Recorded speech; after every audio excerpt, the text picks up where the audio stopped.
O sistema se uniu de vez na tentativa de limpeza da barra do Lula em relação a todos os crimes que ele cometeu de acordo com a Lava Jato e pelos quais ele foi preso no final das contas. A gente teve recentemente a decisão do STF na figura do ministro Dias Toffoli, que a gente sabe que é muito imparcial, né, em relação ao PT, tem zero vínculo com o partido, né, como a gente sabe bem, onde basicamente ele diz que as provas que envolvem o acordo de leniência firmado no âmbito da Lava Jato com a Odebrecht, onde a gente tem basicamente as delações ali que ratificam tudo que se tinha apurado em relação ao envolvimento do PT nessa corrupção com a Odebrecht, onde essas provas se tornariam basicamente, a partir de agora, se tornam, né, já são imprestáveis de acordo com ele. Não prestam para nada. Questionamentos jurídicos no âmbito civil, penal, eleitoral, trabalhista e afins. São provas que deixam agora de existir também. Já não bastasse a anulação do processo por conveniência do momento para que o Lula pudesse concorrer e ganhar como ganhou, coisa que seria absurda a gente pensar em 2016, tá rolando aí agora. Aí a gente tem, para fechar com chave de merda aqui, agora a anulação das provas também, para que daqui a pouco você seja criminalizado se você apontar qualquer das provas que envolva esse acordo aí de leniência da Odebrecht, que foram responsáveis por incriminar o Lula em boa parcela aí de tudo que se levantou a respeito dele.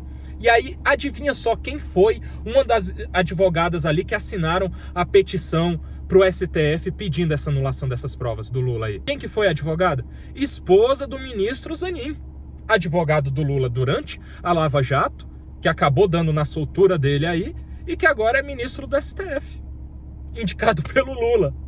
É mole, meu irmão. Por isso que a gente iniciou dizendo aqui que o sistema se uniu de vez de forma escancarada, na cara de pau mesmo. Não estão nem ligando, porque não há um sentimento popular de mobilização hoje, infelizmente, porque isso, assim, é de um nível de absurdo para nos indignar que, meu Deus do céu, se fosse um momento em que o povo tivesse realmente consentimento para se mobilizar nas ruas, essa pauta assim seria cabal. Seria para levantar defunto, para tirar todo mundo do conforto dos seus lares para ir para as ruas se indignar com isso. Porque a gente tem o Dias Toffoli, que é um ministro indicado pelo PT para o STF, foi advogado do PT boa parte da vida, nas campanhas, em boa parte das campanhas que o Lula concorreu ali, ele era o advogado de campanha do Lula, foi advogado da CUT, foi AGU do governo petista e indicado pelo PT para o STF. E tomando muitas decisões com todo respeito, caríssimo Dias Toffoli, data máxima vênia,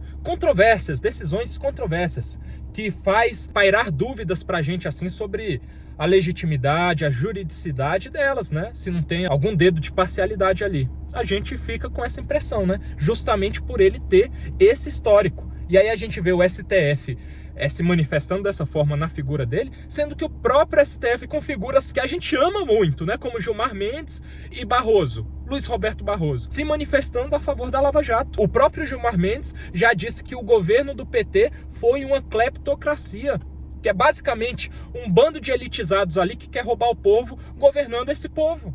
Foi isso que ele falou sobre o governo petista, na época em que era conveniente ali para o STF se posicionar assim. E o Barroso, o que o Barroso já disse também?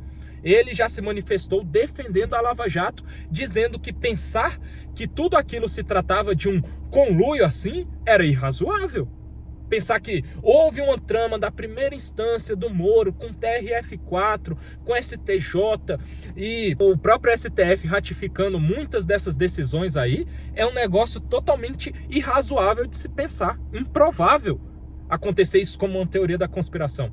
O próprio Barroso, que recentemente diz que nós tiramos o Bolsonaro aí, nós ajudamos a eleger o PT, basicamente, né? Tiraram o Bolsonaro. Ele se manifestou enquanto ministro da Suprema Corte dessa forma totalmente parcial. A gente teve isso. Só que ele mesmo já deu essa declaração aí. Então a gente via como era o posicionamento do STF à época. E agora, por total conveniência, para que o Lula, no final das contas, fosse solto, concorresse e fosse eleito para tirar o grande mal que era o Bolsonaro ali, como se o Lula também não fosse, né? Só fazem avaliação de ruim do Bolsonaro, mas o Lula não, ele tá autorizado a fazer tudo. Inclusive a dizer aí, recentemente, né, o quê? Que os votos dos ministros do STF deviam ser secretos, que a população não tem que saber coisa nenhuma. O cara disse isso daí. A sociedade não tem que saber como é que vota o ministro da Suprema Corte. Eu acho que o cara tem que votar, ninguém precisa saber. Então, cara, o sistema está ou não está contra nós? O que é que nos faz pensar tudo isso, todas essas decisões que eles tomam aí?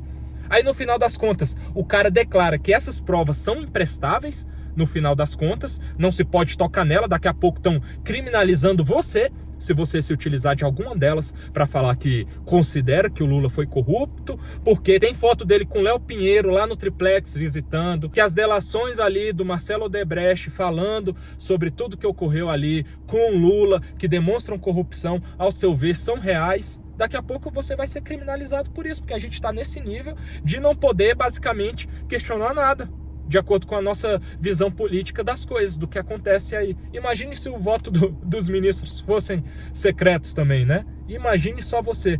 E aí a gente tem, no meio de todo esse bolo aí do acordo de leniência da Odebrecht ali também, o Marcelo Odebrecht falando sobre o amigo do meu pai. Que é quem, basicamente, no final das contas? Pasmem, acredite se quiser. É o Dias Toffoli, meu amigo. O Dias Toffoli foi citado aí nessa vinculação ali das conversas que se tinha para corrupção com o PT na época que ele era AGU, como o amigo de meu pai. O amigo do pai dele é o Lula e o amigo do pai dele era o Dias Toffoli. Então, o Dias Toffoli toma uma decisão nessa seara aí, nesse contexto, para se beneficiar também no final das contas. Tá aí na nossa cara, irmão. E querem nos fazer engolir que nada disso está acontecendo como uma trama do sistema. Tem como acreditar em algo diferente disso? Tem como ter esperança nesse país, em alguma coisa dar certo no sentido de você efetivamente combater corrupção, criminalidade?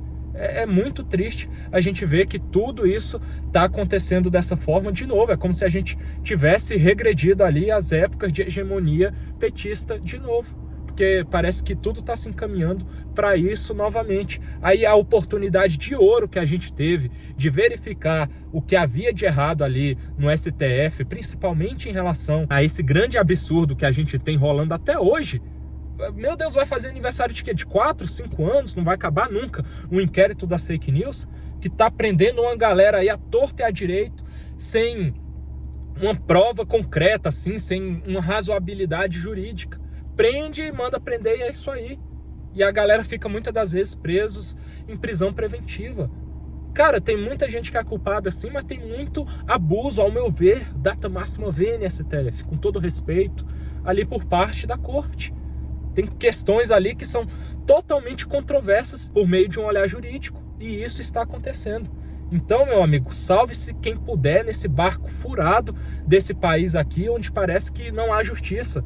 Só há justiça aí, entre bastantes aspas, né, para essa galera do colarinho branco, que quando a gente teve um suspiro de esperança que a Lava Jato iria combater essa galera, a gente tem esse tipo de decisão aí, anulando as provas que condenaram Lula, como se ele fosse o suprassumo assim da inocência, um cara totalmente injustiçado. O Toffoli mesmo coloca na decisão ali que isso foi o ovo da serpente para darem tudo que deu para a tentativa de derrubada da democracia, do golpe e tal. Que democracia é essa que a gente está vivendo, cara? A gente ainda vive um Estado democrático de direito com base em leis? Vivemos. Ainda a lei parece imperar, pelo menos eles tentam nos enganar assim com base na lei ainda. Mas, cara, é inegável que há muita manipulação jurídica do que o que a própria Constituição diz também. E isso acontecendo tudo na nossa cara. E é isso. Salve-se quem puder no país da impunidade.